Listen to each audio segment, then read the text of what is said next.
So you're considering an electric car. Compared to a gas-powered car, an EV will be far better for your wallet and the environment over the long haul. But you know what's vastly more efficient than an electric car? An electric bike. Should your next EV actually be a bike? Or maybe the truly compelling solution is both. Today, let's talk about it.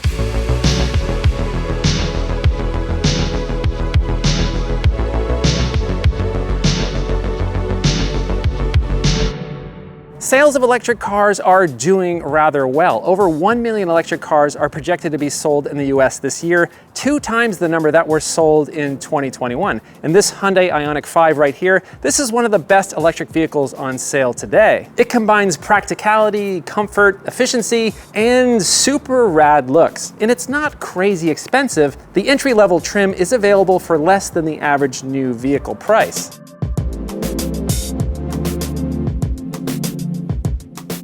Once you've driven an electric car, reverting back to a gas-powered vehicle feels downright archaic. The smooth power delivery of the EV contrasts sharply with the noisy mechanics of traditional gas-powered cars. And it's quite nice driving past gas stations like they're a relic of the past. Electric cars emit almost 3 times less CO2 than a gas car over its lifetime. Plus, they're far more economical in the long run, and they often require less maintenance. Charging infrastructure still needs a lot of work, but it is getting better. And there are some serious concerns around EV battery production, as mining for battery materials can lead to habitat destruction and water pollution. But the environmental damage caused by fossil fuels, from crude oil extraction, refining, distribution, and finally burning it in your engine, is significantly worse. Fossil fuels are non-renewable and leave behind lasting pollution, whereas EV batteries can be used for years and then recycled. Depending on your location, electricity for charging EVs can originate from fossil fuels. However, renewable energy sources are increasingly taking precedence. When taking all of this into consideration, an electric car is far more environmentally friendly than a gas-powered vehicle over the long term.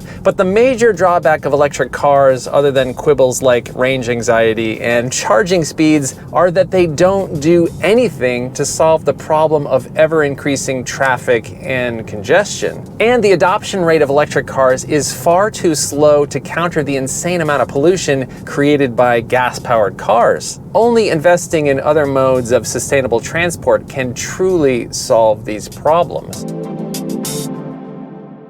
And this is where the humble e-bike comes into the equation. More and more people in the US are hopping on electric bikes to get around. So much so that sales of e-bikes are far outpacing sales of electric cars. This right here is the Lectric XP 3.0 step-through folding e-bike. In the last couple years, Lectric has taken the affordable electric bike world by storm. These bikes are well built, are packed with useful features, and provide the range and utility needed to tackle all sorts of trips.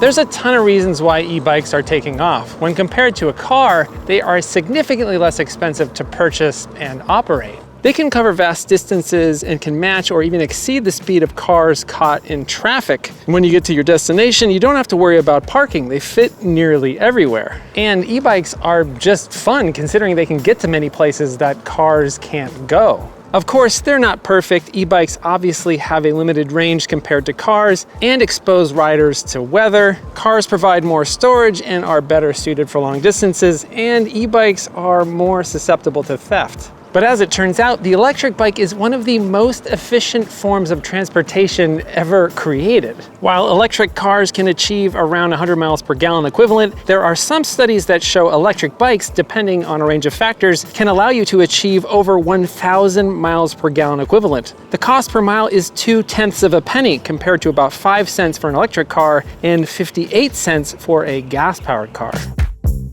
And much of this, quite obviously, has to do with size and weight. And you're basically hauling a 5,000-pound mobile living room around with you everywhere you go, whether you're using all of that extra space or not. Most cars travel with just one person in them. And in cities and crowded car-dependent suburbs, places where a lot of cars are present, it quickly becomes apparent that cars are geometrically inefficient. Cars take up a lot of space, mostly empty space. Hauling around a mobile living room provides comfort and convenience in rural areas and on open roads, but quickly becomes a hindrance and inconvenience in crowded places.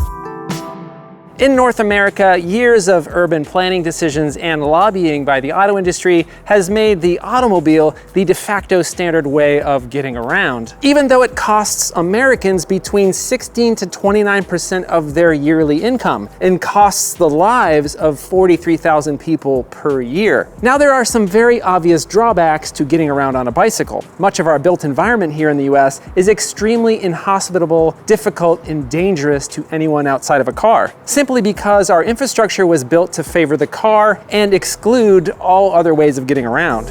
Many people would like to ride their bikes to the corner store or to their workplace, but the main deterrent is simply the danger posed by cars and dangerous road designs. But that doesn't mean things can't change and aren't changing. There are many people and organizations actively working to make it easier to get around without a car.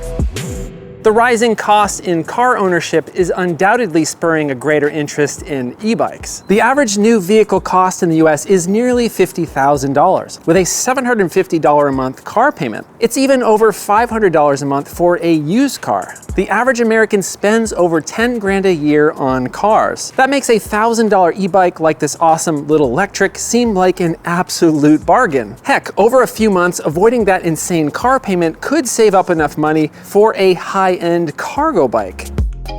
There's a saying among car enthusiasts, the perfect two-car solution. Two cars that you should buy that complement each other and solve all of your transportation needs. This might be a Mazda MX-5 Miata for weekend fun and the perfectly sized Ford Maverick for practicality and utility. But many times we buy vehicles for edge cases or for our ideal vision of what we might want to do with a vehicle, even if it never matches reality. And this isn't just the case for cars. You might buy a book, and even though you're not consciously aware of it, your emotional justification might not be that you want to read that book. It could be that you envision a reality where you have the time to relax on the beach to read that book. You're not buying a book, you're buying what you want your life to become. This happens all the time with car purchases. Many people buy Jeep Wranglers with the idea that they'll go camping every weekend. And in reality, they might go a few times a year. And most of their time in the car is spent crawling mall parking lots. And then there are those edge cases. People often buy $80,000 trucks for the 3 times a year that they take their boat out to the lake. Of course, some people buy vehicles and use them for their intended purpose, and that's great. You're truly getting your money's worth. And no,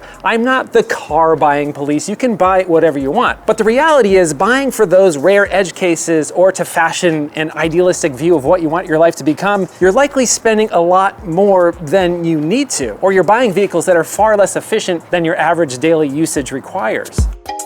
So that brings us to the idea that an electric car and an electric bike are the ideal two-vehicle solution. Admittedly, this isn't for everyone, and some criteria needs to be met to allow this to work out. Number one, you live in a place where getting around by bike is actually safe, or you're willing to spend the time to find the safest routes, or riding alongside drivers that aren't often paying attention is within your comfort zone. Number two, you're aware of your transportation habits and you're willing to be flexible. Most daily routines are influenced by what's practical, easy, and familiar. Nearly a third of all car trips in the US are less than a mile, and it's often just easier to hop in the car out of habit. There's this built-in inertia for many of us to continue to use our cars. So you'll need to make a conscious decision and think about each trip to determine the ideal mode of transport, rather than simply choosing the car every time. If you can handle that, then you'll quickly find out the electric car and electric bike combo is a cheat code to environmentally conscious transportation. E-bikes are space-saving. If you live in a place with traffic and limited parking, an e-bike might just become your daily solution, and you can reserve the electric car for longer trips or big errands. Many e-bikes like this Lectric are foldable, fitting easily in the trunk of your electric car or even under your desk at work. And this provides versatility. Pop your folding e-bike in the back of your electric car, drive to the outskirts of your congested city or suburb, park it, and switch to your e-bike to navigate dense areas with ease. It can also expand your reach. Drive to a scenic scenic spot, then take out your e-bike to explore areas your car can't access. And electric bikes can allow us to use transportation as exercise. Most doctors recommend something between like 30 and 60 minutes of exercise per day. A lot of us sit on our butts for a long time in our cars and at our jobs. Switching some trips to an e-bike will allow us to get that much needed movement.